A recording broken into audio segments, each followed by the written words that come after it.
Migración, un espacio maravilloso que nos permite comunicarse en este momento con nosotros a través de un correo electrónico que nuestro invitado especial ha sugerido para específicamente abrirlo y poder conversar. Interesante la nota del ejercicio del runner, así que si usted con la idea de salir a correr, hágalo, pues le va a beneficiar enormemente. Hoy está con nosotros nuevamente Heriberto Rivera Vélez, amablemente siempre nos visita los lunes. ¿Cómo están, mi amigo? ¿Todo bien? Muy bien, Edwin, encantado de estar aquí nuevamente con ustedes y con los televidentes. Bueno, miren, vamos a hablar de este tema tan importante como es el de los perdones migratorios que se pueden procesar en los Estados Unidos, ¿verdad?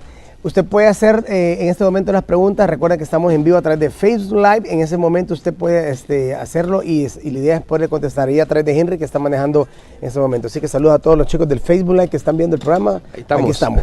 Bueno, Heriberto, vamos a recordar el concepto de perdón migratorio de forma breve. Para las personas lo saben, pero para orientarlos nuevamente, porque es algo que muchos podrían tener acceso, otros no. Así es, por supuesto. Tratamos de eso. Mira, el perdón migratorio es, valga la redundancia, un proceso migratorio que está establecido para beneficiar a personas que tienen ciertas inelegibilidades migratorias para que ellos puedan regresar a Estados Unidos antes que se cumpla su castigo.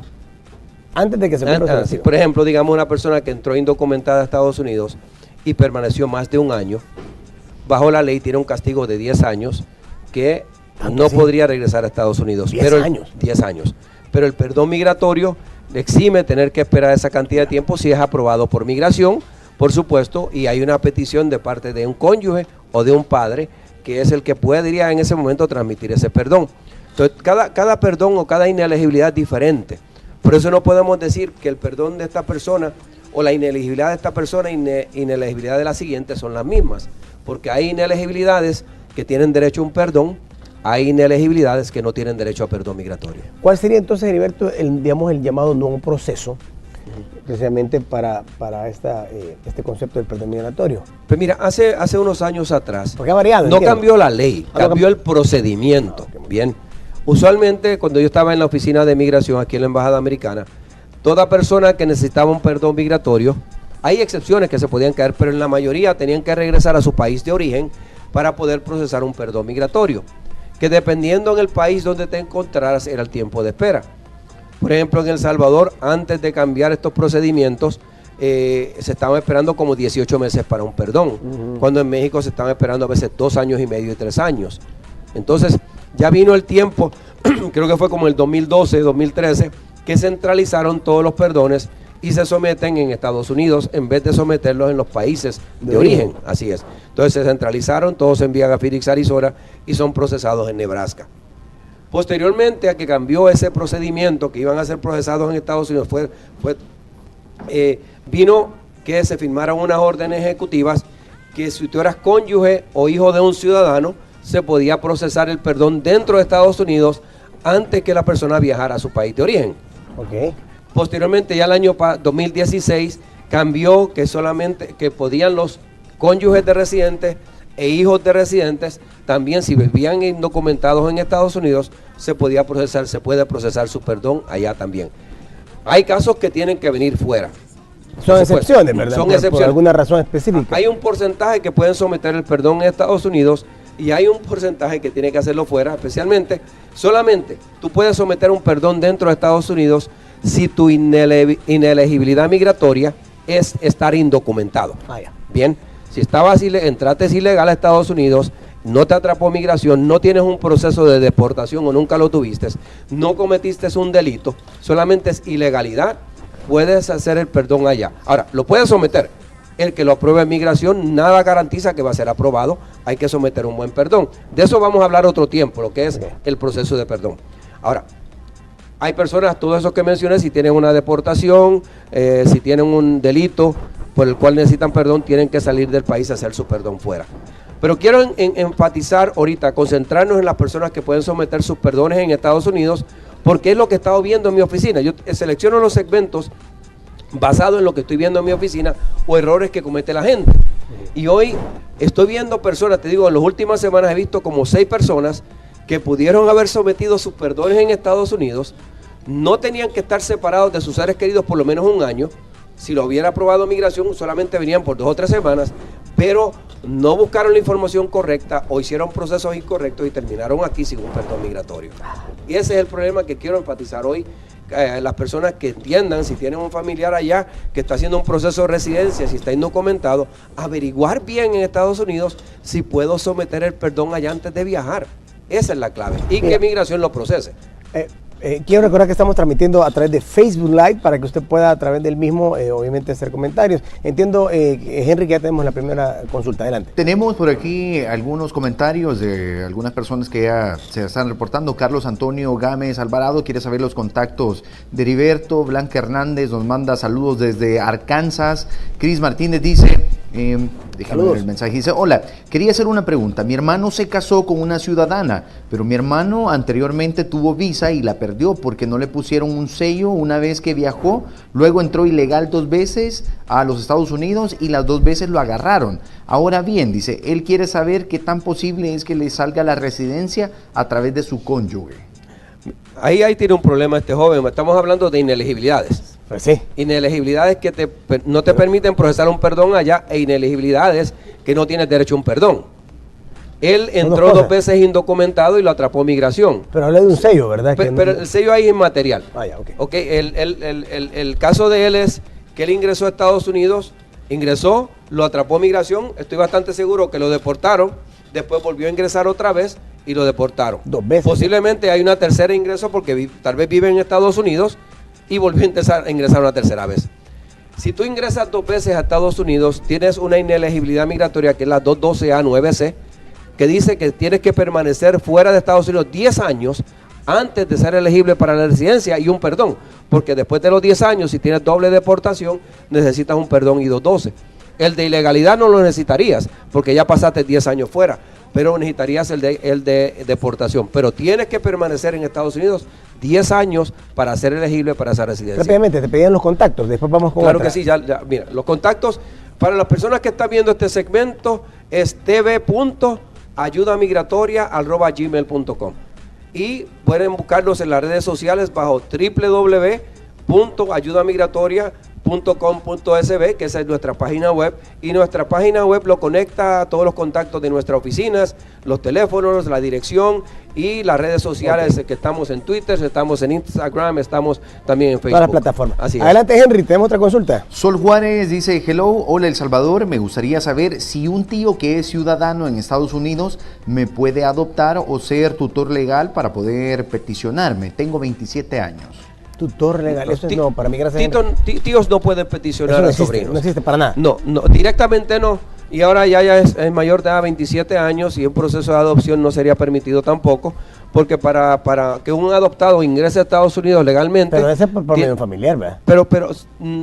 Mira, los procesos de adopción han cambiado mucho en los últimos años, pero sí, para tú ingresar como adoptado a Estados Unidos, debes tener 16 años o menos para tener un beneficio de adopción, si es que las autoridades estadounidenses y las salvadoreñas aprueban esa adopción, por supuesto. Hay que seguir un proceso, pero tienen que ingresar antes de los 16 años para obtener ese beneficio. Así que ella no tiene un beneficio de adopción y tampoco un tío la puede peticionar directamente a ella. Okay. Los sobrinos solo se benefician cuando ese tío pidió a su hermano y los hijos podían estar incluidos como derivativos en esa petición. Ok, recordamos a las personas que estamos con transmisión simultánea a través de Facebook Live, obviamente a través de Canal 2.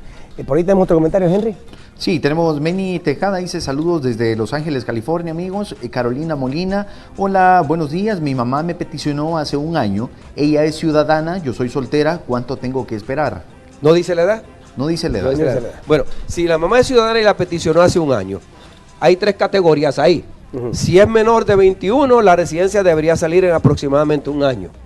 Si es mayor de 21, soltera, que es categoría F1, está tardando aproximadamente 7 años. Y si ella es casada, que es categoría F3, está tardando aproximadamente 12 años de espera. Ahí te di las 3 categorías que tiene un padre para peticionar a sus hijos ciudadanos. Ahí hay una ascendente. Ella tiene que caber en una de esas. Mira, casada, soltera mayor de 21 o soltera menor de 21. Haciendo rápidamente una reflexión, hay muchos abogados que dicen conocer las leyes migratorias. Ojo, eso es un tema bien delicado. O sea, está bien que el abogado en su área profesional, que conoce las leyes como abogado, pero la ley migratoria es otra cosa. Sí. Hay que hacer la diferencia. Heriberto había hecho comentarios anteriormente y mucha gente se debe ir a ojos cerrados, sí, ¿verdad? Que el abogado le va a solucionar el problema y Unos son los que lucran de la necesidad económica, obviamente, de la persona, y otros, obviamente, que desconocen, están jugando al Marín, ¿verdad? Y ese es el problema que yo veo mucho en mi práctica, Edwin, muchas personas aquí en El Salvador, tanto como en Estados Unidos, Abunda. que saben llenar formularios. O sea, conocer la ley no es llenar un formulario. Pues sí, A veces, inclusive, lo llenan mal los formularios. Exacto, ¿Ok? y más Entonces, redactado en un mal inglés. Así, completamente. Y dan a entender otra cosa. Ese es el punto. Entonces, yo le recomiendo a las personas que, especialmente si vas a hacer una inversión grande en un proceso migratorio, que busques a veces una segunda opinión si fuera necesario. Pues sí. Porque vas a hacer una inversión, pero la inversión tú la quieres hacer y muchos están dispuestos a pagar. Pero que te salga el proceso, porque yo he visto personas que invirtieron 8, 10 mil, 15 mil dólares en procesos migratorios y terminaron perdiendo todo el dinero y no les salió el proceso migratorio. Hay procesos migratorios que no pueden salir. El que aprueba el proceso de migración, yo se lo digo a todos mis clientes, miren, nada es garantizado con migración. Si tienes beneficio, tienes un beneficio migratorio, parte de tu cónyuge, parte de tu padre, tus hermanos, pero el que lo prueba es migración. Pero yo a nadie le puedo decir que van a aprobar, a nadie le puedo garantizar que le van a aprobar un proceso migratorio, claro, porque la toma de decisión otra persona. Lo mismo una visa. La persona me dice, mire, me garantiza que me dan la visa. ¿Cómo lo voy a garantizar si el que la aprueba es un cónsul? Sería irresponsable. Entonces, tienen que las personas, yo recomiendo buscar a veces una segunda opinión para que ellos se puedan beneficiar y ver si esa persona, las dos personas dicen lo mismo, a ver si le sale ese proceso. Ok, hay muchas personas que están comentando. Adelante, Henry. Muy bien, ya que estamos hablando de perdón migratorio, quizá la consulta de Ronnie Ron. Dice, yo cumplí un castigo de 10 años en mayo pasado. ¿Ya puedo aplicar a una visa de turismo o debo hacer un perdón? 10 años. 10 años, ok. Hay que recordar. Hay inelegibilidad migratoria. Perdón, Henry, pero no dice por qué, ¿va? No dice por qué. No dice por Solo qué. que en mayo pasado ya cumplió los 10 años. Hay inelegibilidades migratorias que son permanentes, como fraude, Sí, haber cometido un delito. Pues de por vida. Son de por vida y tienen perdón migratorio, por supuesto, tienen perdón. Hay inelegibilidades migratorias que caducan a los 10 años. Por ejemplo, haber estado en Estados Unidos más de un año indocumentado, haber tenido una deportación, se caduca a los 10 años. Entonces, lo importante aquí es saber cómo uno usar el formulario a favor. O sea, que la persona pueda explicar en el documento, en la aplicación para visa de turista, qué fue lo que sucedió, por qué me fui indocumentado, me deportaron, permanecí todo este tiempo fuera, y tratar de convencer al cónsul que no es un riesgo para Estados Unidos. O sea, que lo que sucedió en ese entonces lo hice a veces por ignorancia, sí, porque estaba perseguido, porque tenía miedo y me fui. Regresé ¿no? a El Salvador y he pasado 10 años, hoy lleno los requisitos de solvencia económica y arraigos en El Salvador. Heriberto, solo Ronnie nos aclara que lo que pasó con él es que nada más entró ilegal, dice, no tiene ningún delito. Entonces, si él entró ilegal después de 10 años, no necesita perdón migratorio. A ver. No necesita perdón. Pero ¿cómo lo prueba? O sea, es decir, Es lo que tiene que demostrar, él dice en el formulario cuando él regresó a El Salvador, y si el cónsul quiere saber cuándo regresó, le puede pedir un movimiento migratorio o el sello que él tiene en el pasaporte cuando regresó. Lo que sí tiene que explicar en el formulario de visa, porque el formulario pregunta si alguna vez estuvo indocumentado. Entonces hay que decir ahí por qué se fue indocumentado, qué sucedió en ese entonces, la verdad, y que él regresó a El Salvador por su cuenta si nunca lo atraparon las autoridades migratorias. Y aplicar para la visa y convencer al cónsul que ya su vida la tiene hecha en El Salvador y no es un riesgo para Estados Unidos. Yo he tenido clientes que estuvieron indocumentados, recientemente tuve uno, regresó en 2006, fue a la embajada y le dieron la visa, porque tiene su vida hecha en El Salvador. Entonces aquí va a depender mucho el cónsul que atienda a Ronnie, y que él pueda utilizar ese formulario a su favor, y tener esa entrevista pueda convencer al cónsul, por supuesto, pero ya no necesita un perdón. Ok, ¿hay más? Más consultas. Vale González dice, hola, buenos días. Yo estaba en un proceso de inmigración donde a mí me habían dado asilo político, pero el proceso se canceló. Ahora me llaman de oficinas que me pueden aceptar como refugiada y tengo que presentar papeles debido a que mi caso es complicado y quería ver si mi caso es aprobado. Dice. El refugio, Heriberto. ¿Ella está en Estados Unidos? No nos menciona eso. No, porque ahí depende, si ya está fuera de Estados Unidos y ya se vino, tenía un proceso migratorio que ya caducó, va a ser difícil que la consideren para un refugio, bueno, un refugio o un asilo, porque El Salvador ahorita no tiene programa de refugio, solo el CAM, que está a punto de terminarse también. Pero si está en Estados Unidos, habría que ver si ella, ese proceso de asilo que tenía o de refugio en Estados Unidos, si hay algún proceso de apelación. Y porque habría que ver un caso hay que verlo completo, cada caso es individual, cada caso es diferente. Claro. y tenemos que ver el caso, todos los detalles para poder decirle a ella una opinión que es lo que puede hacer en ese momento. Ok. Tenemos más preguntas. Solo informarles a las personas que están viéndonos a través de la señal de Canal 12 que a través de la transmisión en vivo que tenemos en Facebook es a donde pueden consultar. Sí. Tal cual lo ha hecho Raquel López. Y dice, hola, buenos días. Si soy casada con un ciudadano americano, ¿puede que me den la visa rápido? Es la pregunta. Es la pregunta. Bueno, si ella está en Estados Unidos, hay que ver también. ¿Está en Estados Unidos? Aquí no sabemos. No se sabe. No se sabe. Bueno, si se casa con un ciudadano estadounidense y ella está en El Salvador y la peticiona, americano, sí, que sea ciudadano de Estados Unidos. Un paréntesis, Ajá. es lo mismo, no influye en el tiempo si es americano o gringo, pues. Nacido o naturalizado es lo mismo. Ok. Ok. Si se está en El Salvador y se casan, él la peticiona, ese proceso está tardando entre 12 y 15 años aproximadamente. 12. Perdón, 12 a 15 meses, perdón. Ya decía yo, no es posible, Ay, que es estoy largo. ya estoy enchivolado yo. No, 12 a 15 meses en lo que sale la residencia. Un año y medio, digamos. Aproximadamente, pero es importante, que es lo que muchos están fallando, que ya hablé en estos días pasados Sí. de ese tema, que hagan una entrevista y que demuestren que es un matrimonio legítimo. Aquí Que es lo más importante. también delicado. Los matrimonios lo miran con lupa. Claro. Entonces hay que demostrar que es un matrimonio legítimo. Si está en Estados Unidos ella, entonces, y se casa con un ciudadano, él la puede peticionar allá. Él se puede hacer la petición y si ella entró indocumentada, el perdón se puede someter en Estados Unidos si solo tiene ilegalidad, lo que estoy hablando de los perdones. Ahora, si ha tenido un proceso de deportación, hay que ver que haya ido a corte, si no fue a corte, tiene una inelegibilidad de 5 años. O sea, cada caso hay que ver todos los detalles. Ahora, Uruguay, ¿no? Ajá, ok. ¿Qué pasa si está en Estados Unidos? Ella se casó con el ciudadano americano, Ajá. ¿verdad? En el sentido de que si ella está aquí, Ajá. en este país, en El Salvador, o fuera de Estados Unidos, tienen que presentar pruebas, fotografías, todo lo que hemos, el historial. Claro, ella tiene y si que... está allá en Estados Unidos también. No necesariamente, No, pero hay ¿verdad? que demostrar si se casó con él, que hagan su ceremonia, Claro, si se van a casar claro. una ceremonia, y que tomen fotos, o sea, demostrar que tienen una vida hecha juntos los dos en Estados allá, Unidos. digamos, no necesitan tanta prueba, es decir.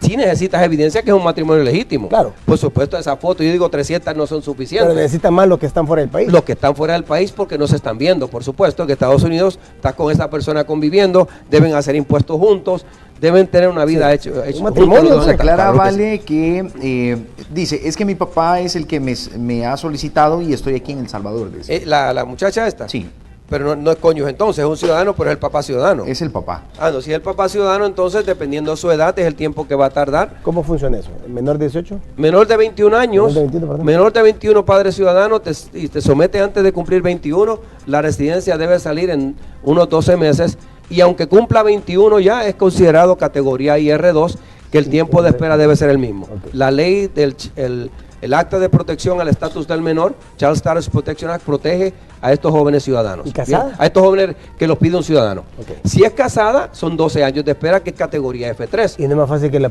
Bueno, depende, ¿verdad? Y si es soltera, mayor de 21, es aproximadamente 7 años, que es categoría F1. Entonces hay que ver ahí, bueno, la edad de ella es muy importante y su estatus civil. Mira, por hablemos supuesto. rápidamente de la carta de sufrimiento, Ajá. porque hemos platicado muchas veces de este documento que es tan importante a la hora de un proceso como es el de perdón migratorio.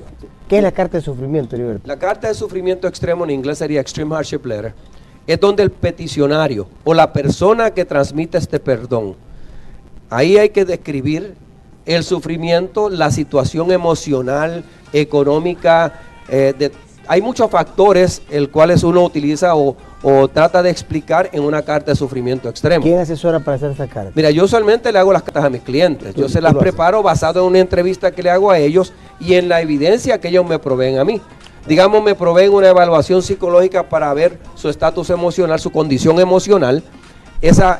Utilizamos esa evaluación psicológica y hacemos referencia de esa evaluación en la carta de sufrimiento extremo, explicando la situación emocional de esta persona, la condición emocional. Si tienen problemas económicos, bueno, le pido ciertos documentos de las deudas que tienen, remesas, todos esos documentos para demostrar que hay problemas financieros, lo cual se llama sufrimiento extremo mediante lo que es la economía, los problemas financieros. Y así por el estilo. La carta de sufrimiento extremo es una documentación que se le hace a migración, una correspondencia, donde tú explicas en detalle el sufrimiento más allá de lo normal que tú estás teniendo por la separación de esta familia. Y se pueden utilizar varios factores. porque el sufrimiento extremo se puede demostrar de diferente manera. La mayoría de los perdones hoy que no están que niegan es porque no se demostró sufrimiento extremo. Y aquí, por ejemplo, yo acabo de ver un perdón de una persona que le hicieron aquí en un lugar, no voy a mencionar dónde, que la carta de sufrimiento extremo tenía 2 páginas y media y era una carta genérica que le hacen a todos los clientes idénticas, solamente cambian el nombre. Eso no es una carta de sufrimiento extremo. Mi carta de sufrimiento extremo tienen 12, 10, 14, dependiendo de la situación, y son individuales porque cada caso es individual. Que relatan la historia de la persona. Entonces tú empiezas con la historia de esta familia, cómo se conocieron, la historia de esta persona, cómo fue, por qué se fue a Estados Unidos, después hablas de su situación emocional, situación financiera, si hay problemas médicos también hay que explicarlos en esa carta de sufrimiento Le damos extremo. paso a Henry, pero antes para terminar esto, ¿es necesario la evaluación psicológica anexa a la carta de sufrimiento o dentro de la misma se evalúa? No, yo trato de que todos mis clientes que están procesando un perdón migratorio tengan una evaluación psicológica. Aparte, ¿va? Aparte, o sea, vaya aparte que la haga un psicólogo. Sí, pues sí, en Estados Unidos. Ya anexado, un ¿verdad? documento anexado como evidencia Claro. de que hay una condición emocional difícil. Ok, Henry. Bueno, una última pregunta por acá. Dice, hola, soy categoría F2A. Mandé un perdón 1.202 en diciembre del 2016. Ya fui a la embajada, la cónsul me dijo que solo espere mi perdón porque ya lo mandé. ¿Cuánto tiempo se tarda? Dominic Fuller pregunta eso. F2A Dominic. posiblemente es un cónyuge de un ciudadano, de un residente, perdón, F2A, cónyuge de residente, y se sometió a un I-212. Un I-212 pues porque había un proceso de deportación mayormente cuando se somete a un I-212. Y la persona, el proceso de perdón, diciembre de 2016, ya estamos en noviembre, ya van casi un año en lo que sometieron a ese perdón.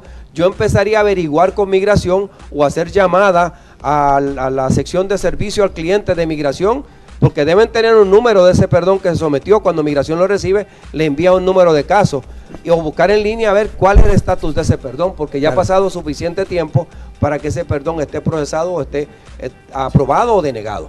Bien. Ok, no sé si hay chance, tiempo ahorita para una consulta más de Facebook Live, ¿sí?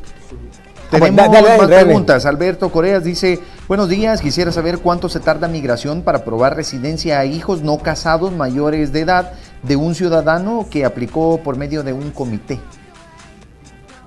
No entiendo eso, por medio Repetila, comité. repetila, a ver. Pero Se la repito. por favor. Dice, buenos días, quisiera saber cuánto se tarda migración para aprobar residencia a hijos no casados mayores de edad de un ciudadano que aplicó por medio de un comité. Bueno, no sé cómo la aplicación, si sometió una petición el padre ciudadano para un hijo mayor de 21 años, soltero, está tardando migración aproximadamente unos 3 años en aprobar esa petición. Ahora, el proceso está tardando aproximadamente 7 años. En la actualidad están procesando F1, que es la categoría de un hijo de ciudadano soltero mayor de 21 años, están procesando el enero del 2011. Son casi 7 años. Pero la aprobación puede tardar dependiendo. Tengo casos que los aprueban en 2 años, casos que lo aprueban en 3 años. Si uno entra a la página de migración, a la página USCIS, y busca ahí, hay que buscar el centro de servicio donde está esa petición, y ahí dice aproximadamente, se busca lo que llamamos processing dates, la fecha de procesamiento, y ahí puedes decir aproximadamente esa petición, cuándo entró y las fechas que están procesando en la actualidad ellos. Ok, Así es. ¿hay otra por ahí, Henry? Antonio Cerón nos dice, estuve alrededor de 6 meses en Estados Unidos y me volví por mi cuenta por X razón. ¿Podría solicitar visa de turista o mejor espero que mi hermano ciudadano me peticione? Eso fue en el 2010. 2010. Bueno, si él estuvo 6 meses indocumentado en Estados Unidos, no necesita perdón migratorio, porque si tú estás menos de un año, entre 6 meses y un año, el castigo es 3 años. Okay. Hace 7 años que él regresó, entonces perdón no es necesario. La petición de hermano está tardando aproximadamente 13 años, categoría F4, 13 años y medio en salir la residencia. Así que él tiene que decidir. La petición de hermano es una visa de inmigrante. Si va a pedir visa de turista, es una visa de no inmigrante. Puede pedir las dos cosas. El hermano debe peticionar para mí, para tener ese proceso en el futuro, sí, y abierto. pedir visa, solicitar visa. Sí, el cónsul va a querer cuestionar porque uno se fue indocumentado, estuvo 6 meses y se regresó, por supuesto. Pero otra vez enfatizo, hay que saber utilizar el formulario a favor de uno, claro, explicar la situación que sucedió en ese entonces, por qué me fui y por qué me regresé, en esperando razonar con el cónsul. Okay, vamos con otra, Henry. Raquel López, si soy casada con el ciudadano americano y solo busco visa nada más para viajar, ¿me pueden dar visa? Ahí todo depende del oficial consular que la entreviste. Porque el Ahí la arraigo, cosa. que el arraigo de ella está en Estados Unidos. Pues sí. Posiblemente el esposo está allá. A menos, yo he tenido casos que el cónyuge ciudadano reside en El Salvador. Y reside en El Salvador y podemos demostrar que reside aquí. Se le demuestra al cónsul que el cónyuge ciudadano reside aquí, que ya está consciente que puede tener una petición, pero que no quiere una petición o residencia en el momento, sino que quiere tener visa para viajar. Ok. Así, entonces habría que ver. Pero si él está en Estados Unidos, ahí el cónsul podría ver que ella es una posible inmigrante porque su arraigo primordial, que su cónyuge, está en Estados Unidos. Así es. Quiero agradecer y despedir a los chicos de Facebook Live que amablemente han estado conectados. Muchas gracias. Esto lo solemos hacer, ¿verdad? Para tener también a través de esta metodología maravillosa, ese contacto directo. Gracias a ustedes también que han estado pendientes del segmento. Heriberto, interesante tema, ¿no? Aquí es para seguir discutiendo. El tema migratorio es algo que muchas personas lo buscan. Mira, y es importante que me gusta que las personas estén pendientes y tratamos de decirle lo mejor posible.